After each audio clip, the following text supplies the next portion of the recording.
นะครับสมสวยงามในตอนนี้ค่ายค่ำยามแล้งก็จะมาสังเกตเห็นหลายๆคนก็อาจคุ้นๆแล้วแหละในสถานที่ดังกล่าวที่มีชื่อเสียงโด่งดังในถ้าว่ามายามเมื่อคืนนี้ถ้าเพิ่นไต้ไฟนี่หูเสียนเทือนเลยดินี่มีดอกไฟติดตั้งดอกไฟอยู่ในละจุดเช็คอินที่หลายคนคุ้นๆและก็เคยได้เห็นในช่วงเดือนเมษาที่ผ่านมาสบายดียินดีต้อนรับเข้าสู่ช่อง YouTube วิถีลาวทั่วไปวันนี้ข้าพเจ้าจะนำพาผู้ชมไปรับชมถนนตัดจากหนองบอนไปหาประตูไซซึ่งเป็นจุดหนึ่งที่ว่าได้มีการเช็คอินที่คุ้นๆหูดอกคูณบานในช่วงเดือนเมษายนนั่นเองก็คือที่เห็นอยู่ในนี้เห็นป่ะก็ถือว่าในช่วงฤดูฝนจะเป็นต้นคูณทางส่วนเบื้องขวามือจะเป็นต้นคูณส่วนเบื้องซ้ายมือก็จะเป็นต้นจำปาสลับกับต้นดอกคูณสวยงามในส่วนทางพวกนี้ก็จะเป็นไฟแดงที่ว่าเพิ่นติดตั้งมาในช่วงก่อสร้างถนนรถเมล์ BRT ในส่วนเบื้องกงกลางข้ามมันขึ้นกับวัดฝายแล้วก็จะเห็นนาวัดเบียดเห็นบ่สังเกตที่หลายคนเนี่ยก็ถือว่าสวยงามนี่ยามแรงนี่ก็ถือว่าเอาภาพบรรยากาศแบบซีมาให้ผู้ชมนะครับสมสวยงามในตอนนี้ค่ายค่ำยามแรงก็จะมาสังเกตเห็นรถไปทางเบื้องนี้ก็จะไปสอดทางตลาดเซ้าซึ่งเป็นถนนหนองบอนในส่วนเลี้ยวซ้ายไปเบื้องนี้ก็จะไปสอดทางนาไซโพนไซสีสังวรจุฮอดธาตุหลวงวันนี้ข้าพเจ้าจะนำพาผู้ชมไปทางเบื้องนี้หลังจากนั้นเราจะเข้าไปในวัดธาตุฝุ่นจะได้มีการอัปเดตข่าวมาว่าเพิ่นได้มีการก่อสร้างกรมเหรียญและก็ได้มีการปรับปรุงก่อสร้างธาตุฝุ่นคืนใหม่หรือว่า renovate ธาตุเนาะหรือว่า renovate statue สตูป้าขอโทษ renovate ธาตุฝุ่นสตูป้าที่อยู่ในนี้แหละอยู่ทางเบื้องซ้ายนี่เป็นกำแพงวัดธาตุฝุ่นหรือว่าวัดเทพนิมิตภูสวงธาตุฝุ่นนั่นเองในจุดเบื้องนี้สังเกตเบิ่งเห็นปะเป็นต้นไม้โดยเฉพาะเป็นต้นดอกคูณและต้นจำปาเนี่ยเป็นอีกหนึ่งจุดที่มีชื่อเสียงโด่งดังผ่านมานั่นเองบอกเห็นประตูไซอยู่พูนสังเกตเห็นประตูไซนี่ก็จะว่าอีกในบรรยากาศที่ว่าผู้ชมก็จะได้ครับชมบรรยากาศในยามหัวแรงในขอบเขตนี้และหลายคนก็อาจคุ้นๆแล้วแหละในสถานที่ดังกล่าวที่มีชื่อเสียงโด่งดังในโลกโซเชียลมีเดียที่ผ่านมาซึ่งเป็นจุดหนึ่งเช็คอินของนักท่องเที่ยวทางภายในและต่างประเทศที่เข้ามาเที่ยวในลาวในช่วงยามแล้งนั่นเองบัดนี้จะย่างเดินทางไปแล้วจะเข้าไปเบื้องในวัดพุทธเพิ่นว่ามีการอัปเดตหรือว่าก่อสร้างพญานาคปันสร้างอยู่ในจุดแห่งนั้นซึ่งเป็นสถานที่กรมเรียนภาคขยายอยู่ที่วัดธาตุฝุ่นนี่เองวัดธาตุฝุ่นนี่ที่ขึ้นกับเมืองจันทบุรีนครหลวงเวียงจันทร์ไปจะย่างไปพูดแล้วเข้าประตูทางเบื้องนั้นเพราะว่าปกติแล้วอยู่นี่ก็มีประตูเส้นกันนี่แต่เพิ่นปิดประตูเข้าบ่ได้ก็เลยว่าไปเข้าทางประตูใหญ่อยู่พุ่นเองก็ซ่องวิธีลาวทั่วไปก็จะพยายามสรรหาจัดหาภาพบรรยากาศที่สวยงามที่อยู่ในนครหลวงเวียงจันทร์มาให้ผู้ชมได้รับชมและอยู่ในต่างแขวงเข้าได้บ่เพิ่นใส่กระเจน่าจะเข้าบ่ได้เบิ่งถ้าเข้าได้นี่ก็จะเข้าไปทางนี้เลยนี่ไปเบิ่งก่อนนะจะเข้าได้ถ้าว่าเข้าได้ก็เข้าไปทางนี้ผู้ชมไหมคิดว่าน่าจะใส่กระเจนี่ใส่กระเจเข้าบ่ได้แต่เพิ่นเปิดให้มีอยู่เป็นสองทางใส่กระเจบอกเข้าคนบอกให้เข้าทางนี้นี่ให้ข้าพเจ้าเข้าไปเบื้องในพอแหละเข้าไปย่างไป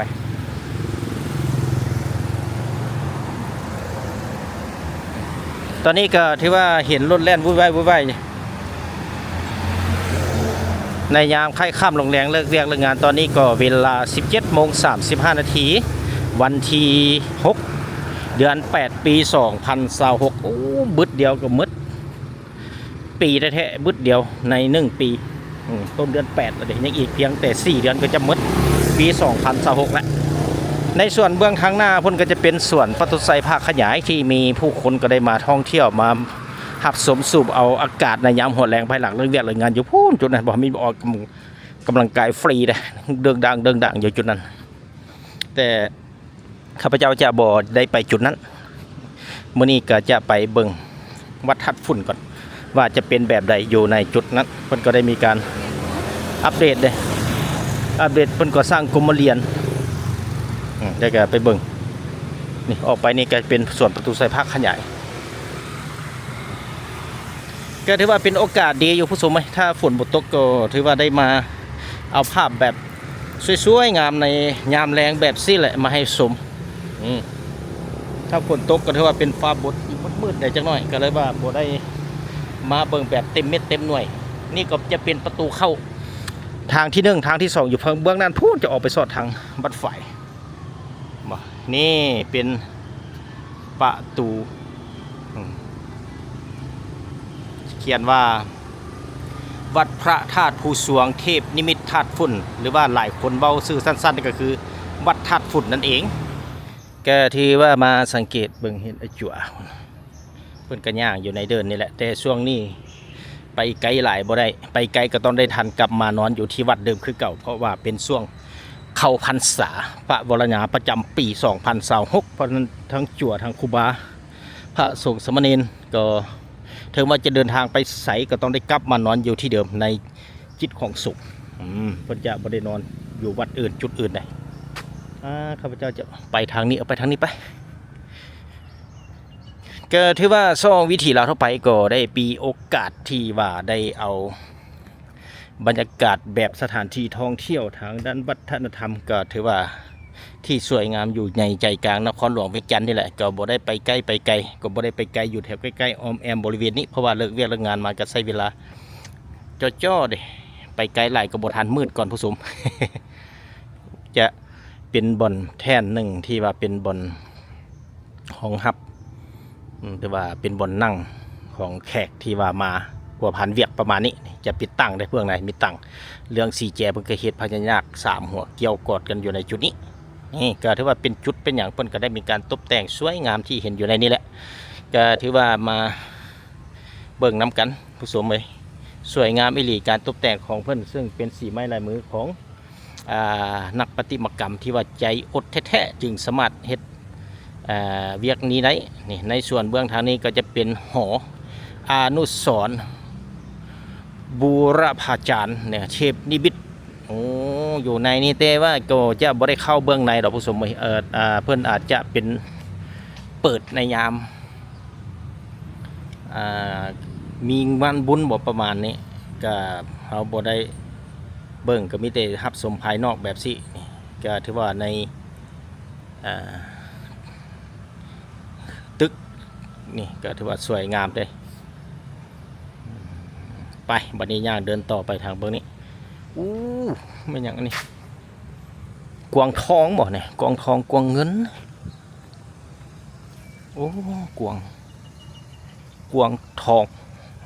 กวางทอง2ตัวเป็นกวางทอง2ตัวพุ่นปีนหน้า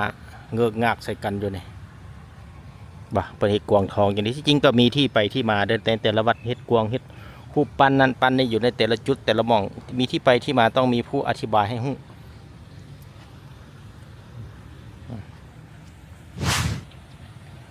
นี่พวกนี้ก็จะเป็นม้าขาวเห็นบ่ม้าขาวอยากเห็นม้าขาวอยากขี่ม้าขาวนี่อยู่วัดธาตุฝุ่นนี่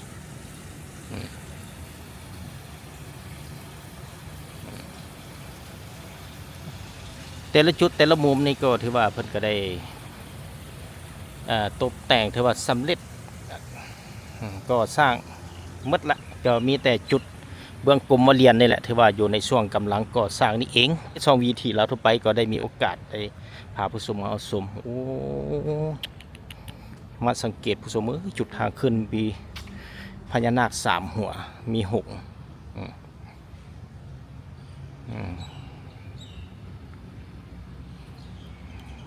สวยงามอยู่นี่ก็เป็นอีกหนึ่งสีไม้ลายมือของนักประติมากรรมแต่ก็เป็นอีกสถานที่ดึงดูดนักท่องเที่ยวทางภายในและต่างประเทศที่เข้ามารับชมเช่นกัน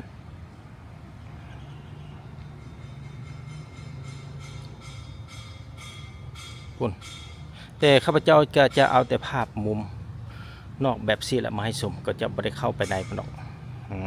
เอาจะอยู่ในเบื้องนอกนี้ อ้อมหอบโดยรวมก็จะเป็นแบบนี้นี่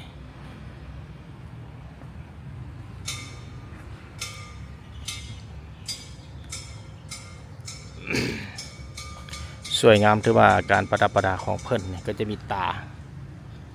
แก้สีทอง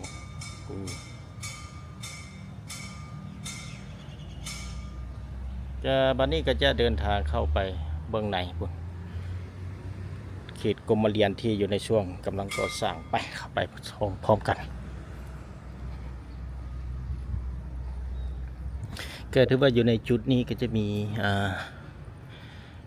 ผู้รับเหมาก่อสร้างนี่แหละกรมเรียนนี่แหละแม่นเพิ่นเลิกเวียกแล้วบ่โอ้มีหมานอนรับหน้าแถบบุกาเข้ามีสำเร็จหลายเลยเด้เห็นเบิ่งนะเข้าไปเบิ่งไหนก่อนก็ถือว่าเข้ามาทางเบื้องในนี่จะเห็นถาดสวยงามเห็นบ่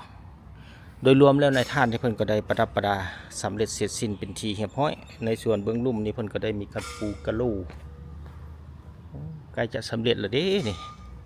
ผู้ชมเว้ยสบายดี เพิ่นจื้อบ่นำมา2 เทื่อแล้วสบายดี โอ้แล้วหลายแล้วเนาะ บ่ได้มาเดือนปลายแล้วโอ้ก็ถือว่าสำเร็จเสร็จสิ้นหลายแล้วบ่ได้มาเดือนปลายผู้ชมเว้ยก็ถือว่าสร้างกระทาสีแล้วเลยเด้นี่ สร้างนี่ถือว่าใส่สีนี่แล้วได้นี่เนาะโอ้งามนี่ผู้ชมนี่สวยงามทาสีสำเร็จเสร็จสิ้นเรียบร้อยนี่ซึ่งเป็นในแต่ละศาสนาว่าสิ่งนี้มันก็จะเป็นศรัทธาของบุคคลนี่อาจจะเป็นเพปัจจุปัจจัยจะเป็นเงินหลังจากนั้นก็สร้างคือทางวัดนี่เพิ่นก็ได้ไปซื้อสีมาทาที่เห็นนี่เป็นสร้างโอ้บัดนี้ย่างรอบไปทางบนนี้ผสมก็จะเห็นบ่สังเกตเบิ่งมีพญานาคสำเร็จเสร็จสิ้นอ๋อถ้าว่ามายามเมื่อคืนนี้ถ้าเพิ่นไต้ไฟนี่หูสิเทือนเลยนี่มีดอกไฟติดตั้งดอกไฟอยู่ในละเป็นเกล็ดลายสวยงามสังเกตเบิ่งเกล็ดสีค้ำสีขาวเขียว3 สีโอ้มีหัวอาปากแรงใจไหวแต่ที่ว่าผ่านมาก็เห็นแต่เพิ่นก่อสร้างสำเร็จแล้วมาสุดนี้อยู่ในช่วงกำลังก่อสร้างเด้อผู้ชมเด้อก็ถือว่าซ่องวิถีลาวทั่วไปก็ได้มีการอัปเดตจัดสรรหาสถานที่ท่องเที่ยวทางด้านวัฒนธรรมที่อยู่ในลาวมาให้ชมโอ้ในจุดเบื้องนั้นเพิ่นก็ได้มีการประดับประดาเป็นดอกหรือว่าโคมไฟที่ว่าใส่เป็นแบบดอกบัวนี่เห็นปะ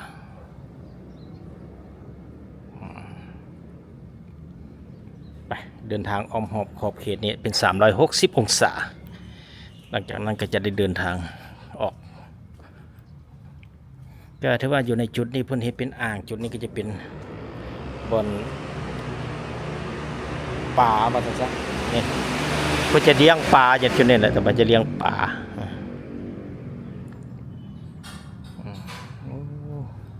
ในจุดเบื้องแท่นกรมเรียนนี้ต่อไปภายหลังสำเร็จเพิ่นก็จะเอาพระพุทธรูปปฏิสังขรณ์มาอยู่ในจุดนี้อยู่เรียนจนครบรอบ4 ด้านนี่แหละคือที่เห็นนี่แหละสังเกตเบื้องพญานาคในมาจุดนี้เพิ่นก็จะเตรียมต่างจากจุดเบื้องทำอิฐที่เข้ามาให้บ่สังเกตมีเป็นเกล็ดสีเขียวขาวมาส่วนตัวนี้จะเป็นเกล็ดออกสีดำขาว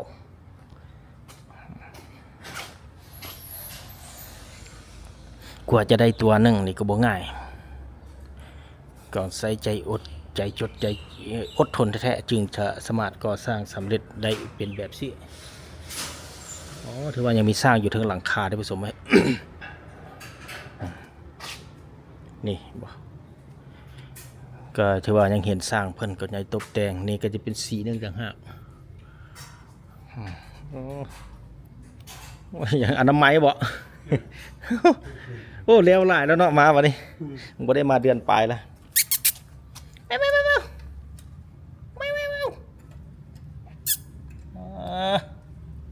คุณเด้อ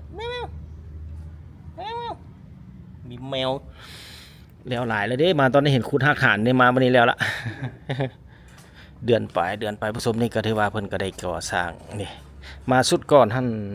ก็เคยได้มาไปยุบชมย้อนหลังได้นี่ขุดเห็นทางฐานบัดนี้เพิ่นก่อขึ้นมาจะเห็นมันมีพระเจ้านะปฏิสังขรณ์เพิ่นเอาอยู่เทิงฮะจะมีพระเจ้ายืนนั่งอยู่เทิงอะไรอ้อมหอบในทางเบื้องนี้ก็ถือว่าสำเร็จเสร็จสิ้นในการทาสีเหียบห้อย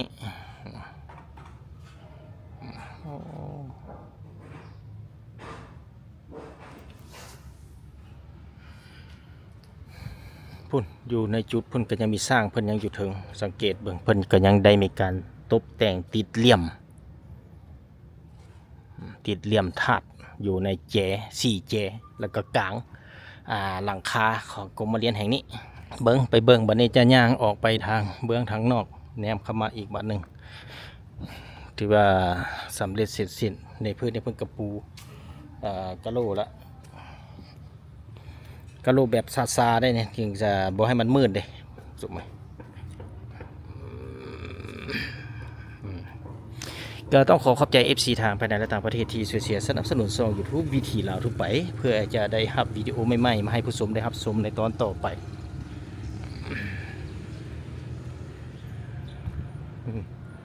สังเกตสร้างเพิ่นก็อยู่ในช่วงกำลังติดตั้งติดเหลี่ยมกว่าจะได้จุดหนึ่งก็บ่ง่ายก็ใส่ความสามารถความพยายามแท้ๆก่อนจะสำเร็จลงได้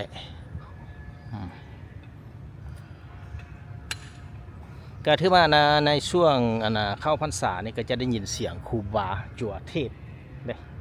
ในเข้าพรรษาเนี่ยมันจะเทศทุกมื้อ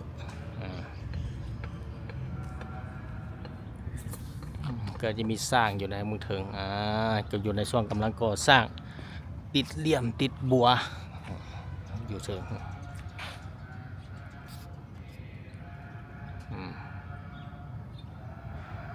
นี่เห็นบ่เป็นสร้างเพิ่นบ่ง่ายกว่าจะได้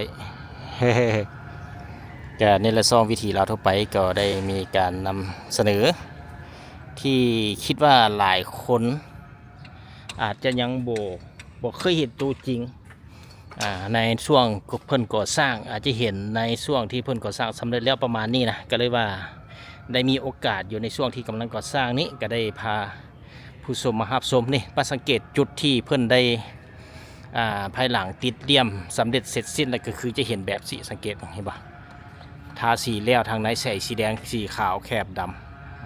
ำสังเกตแบบนี้เห็นปะจุดที่ว่าเพิ่นก่อสร้างโดยรวมสำเร็จก็จะเป็นแบบสี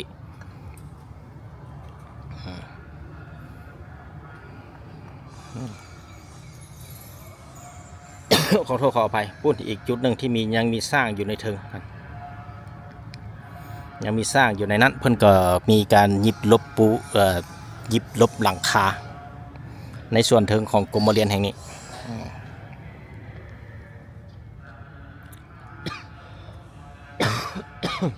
โอ้ขอโทษมาทางเบื้องนี้ก็จะเป็นจุดหนึ่งที่ว่าเป็นศาลาธรรมหรือว่าศาลาสามัคคีธรรมที่อยู่ใกล้ๆกับกรมเรียนนี่แหละอยู่ภายในเดินวัดธาตุฝุ่นนี้ก็ที่จริงแล้ววัดธาตุฝุ่นเป็นอีกหนึ่งวัดที่ใหญ่พอสมควรที่อยู่ใจกลางนครหลวงวิจารณ์แท้ๆในอ้อมหอบต่างๆการประดับประดาเสาต่างๆก็คือที่เห็นอยู่ในนี้บ่ก็จะมีเป็นพญานาคหนึ่งหัวจะเป็นพญานาคหนึ่งหัวพญานาคนี่จะเป็น5 หัวนี่7 หัวผสมนี่จะมีพญานาค7 หัวจะเป็นประดับประดาทางขึ้นในอีกหนึ่งเป็นเอกลักษณ์ที่ว่าชาวพุทธศาสนาที่ได้เชื่อถือนับถือกันมาแต่โดนนั้นนอกจากนั้นแล้วอยู่ในบริเวณรอบนอกนี่อยู่ทางเดินนี่ทางนี้เพื่อก็ยังได้อนุรักษ์รักษาต้นไม้ที่เขียวงามเป็นอีกหนึ่งจุดที่ว่าจะปล่อยแบบอากาศสดเพิ่นก็ได้อนุรักษ์รักษามาไว้ให้เห็นอยู่ในนี้นี่เพิ่นก็ได้บ่ได้มีการปลุกสร้างอย่างขึ้นถือว่าแต่อันนี้อนาคตก็บ่รับทราบบ่ฮู้ก็แล้วแต่เป็นแผนของเพิ่นก็ที่ว่าซองวิธีเราไปก็มีการเพียงนำเสนอที่ว่าจุดที่เห็นแล้วก็เว้าไปตามสภาพความเป็นจริงนั่นเองเบื้องในนี้ก็มีอย่างมีป่าต้นเตา นี่ต้นตาวนี่เห็นไหมต้นตาวต้นมะพร้าวต้นมะขามรวมไปฮอดต้นดูนี่อื่นๆนี่ครบเพียบโอ้โหสวยงามอีหลี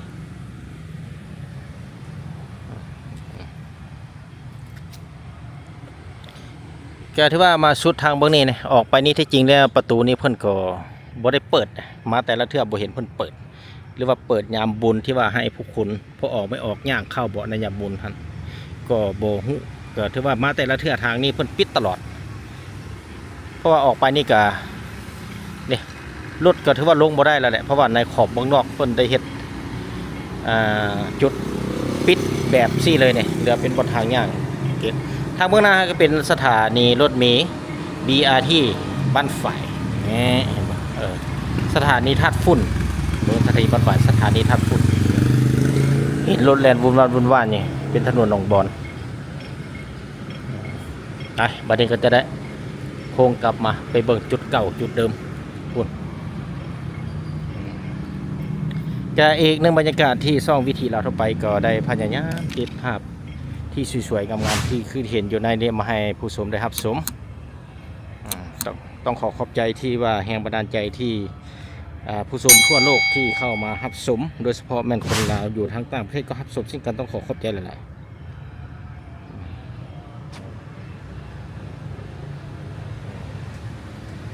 บาทนี้ก็จะคนละ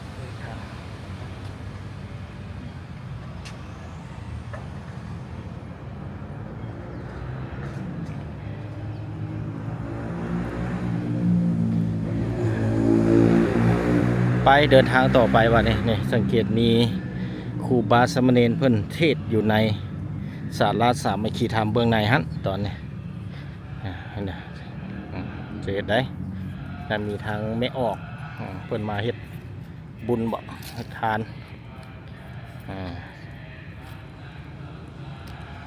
ไปวันนี้จะเดินทางกลับไปทางเบื้องนี้หลังจากนั้นก็จะได้เดินทางกลับบ้านละบ้าน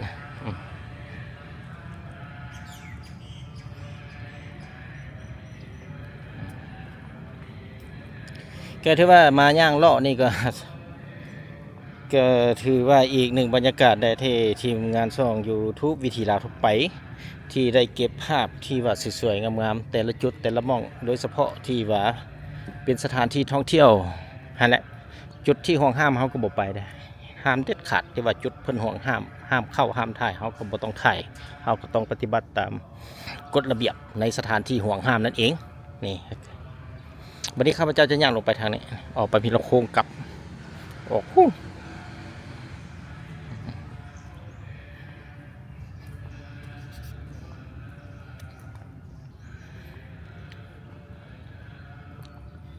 ก็ที่ว่าอยู่ในดอนกลางสังเกตบ้างนี่ดอนกลางเพื่อนได้จงต้นไม้นี่ทั้งจงแล้วก็ทั้งปลูกพร้อมเลยจงเป็นดินว่างไว้นี่เรานะเพื่อนก็ปลูกมีต้นกาแฟนี่หมากยมหมากมิคุณหมากยมหมากมีหมากยอหมากขามครบสารพัดนั่นก็จะเป็นหมากหมากม้อนไข่หมากม้อนไข่นี่มานี่ก็จะเป็นแบบต้นพร้าวต้นเตาต้นหมากลำไยครบเพียบสารพัดต้นไม้กินหมากทางนั้นเลยนี่การที่ว่ามาฮับชมฮับเบิ่งได้เด้อผู้ชมมาอยู่ที่วัดบ้านบ่แม่นวัดธาตุฝุ่นหรือว่าวัดเทพนิมิตรภูสวงธาตุฝุ่นนั่นเองที่ขึ้นกับเมืองจันทบุรีนครหลวงเวียงจันทร์แนมเข้าไปนี่ก็เป็นอีกจุดหนึ่งนะที่ว่าได้ซุมป่าไม้ธรรมชาติอยู่กลางเมือง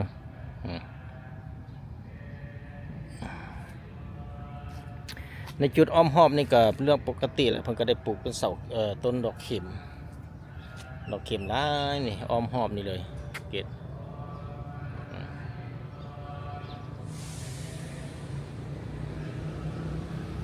ไปเดินทางต่อไปบัดนี้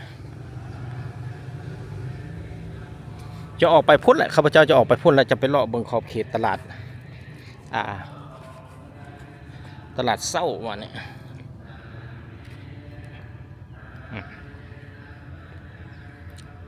ต้องขอบใจ FC ทางภายในและต่างประเทศที่ช่วยเชียร์สนับสนุนส่ง วิธีเราทั่วไปเพื่อจะได้รับวิดีโอใหม่ๆมาให้ผู้ชมได้รับชมก็ถือว่าทางออกหลักๆนี่ก็จะมีอยู่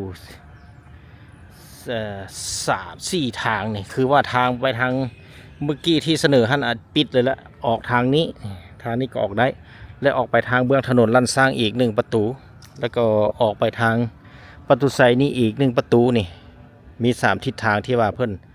เปิดเข้าออกได้ในตอนนี้อยู่ในวัดดังกล่าวก็ถือว่าแนมเข้าไปกับปานอุโมงค์ต้นไม้ได้สังเกตเบิ่งไหมและนอกจากนั้นและตามถนนหรือตามเส้นทางอยู่ภายในวัดเพิ่นก็ได้มีการอนามัยสะอาดงามตาตลอดเลยเนี่ยที่ว่าใบไม้หล่นลงมาเมื่อใดเพิ่นอนามัยทุกมื้อเฮ็ดให้ถนนสะอาดงามตาวันนี้ข้าพเจ้าจะย่างออกไปทางนี้บ่อนพูดน่ะสำกับมาย่างออกกำลังกายแล้วผสมมาออกกำลังกาย พอได้เหงื่อได้แห้งอยู่ภายในนี่เพราะว่าจะเป็นส่วนสาธารณะอยู่ภายในเดินวัดอื่นๆ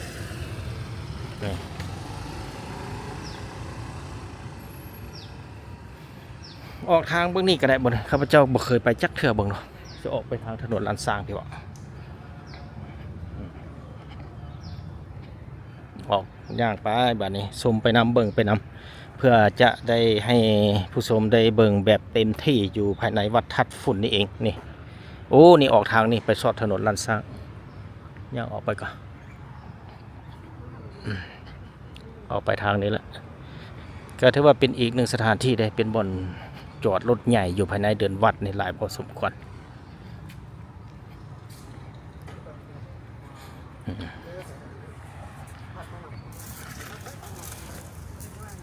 ก็ถือว่าเป็นประตูโขงเข้าทางเบื้องนี้นี่ทางเทิงก็จะเป็นพญานาคกอดเกี้ยวอยู่เทิงนั้นจุ่มอยู่เทิงโอ้ก็ถือว่าที่จริงแล้วอยู่ในวัดทัดฝุ่นข้าพเจ้าลงมานครหลวงเวียงจันทร์ใน27 กว่าปีแล้วมาแล้วเห็นแล้วเด้ประตูโขงนี่เด้แต่แรงเพิ่นเฮ็ดก่อนหน้านั้นลงมาเห็นแล้วอยู่เนี่ยนะก็สวยงามแบบนี้แหละเพิ่นก็ได้มีการบูรณะรักษาแต่ละปีอนามัยอื่นเฮ็ดให้สวยงามตาให้เฮาได้ชมมาฮอดปัจจุบันนี่ก็ถือว่าได้ย่างออกมาฮอดถนนลานสร้างแล้วนี่ฮอดเบิ่งนี่ก็ถือว่าพอย่างอยู่ฝนบ่ตกเลยแจ้งสว่างแบบนี้ก็พอได้ย่างฝนตกก็มีแต่รีฝนเท่านั้นแหละก็จุดนี้เป็นถนนลันสร้างเฮามาอยู่จุดนี้แนมไปทางเบื้องนี้ก็จะเป็นประตูใสโค้งไปงูมาเวียนไปงูมาก็ฮอดจุดเก่าผสมไปมานี่ก็มาฮอดประตูใสคือเก่า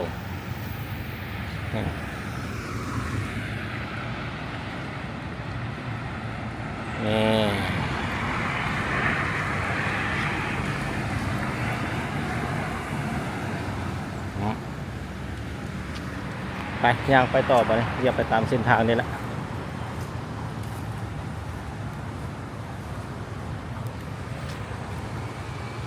เป็นแจ้งได้ถ้าผู้ชมมาฮอดนี้การนำเสนอวิดีโอตัวนี้จะขอจบเพียงเท่านี้พบกันใหม่ในตอนต่อไปขอลาก่อนบ๊ายบาย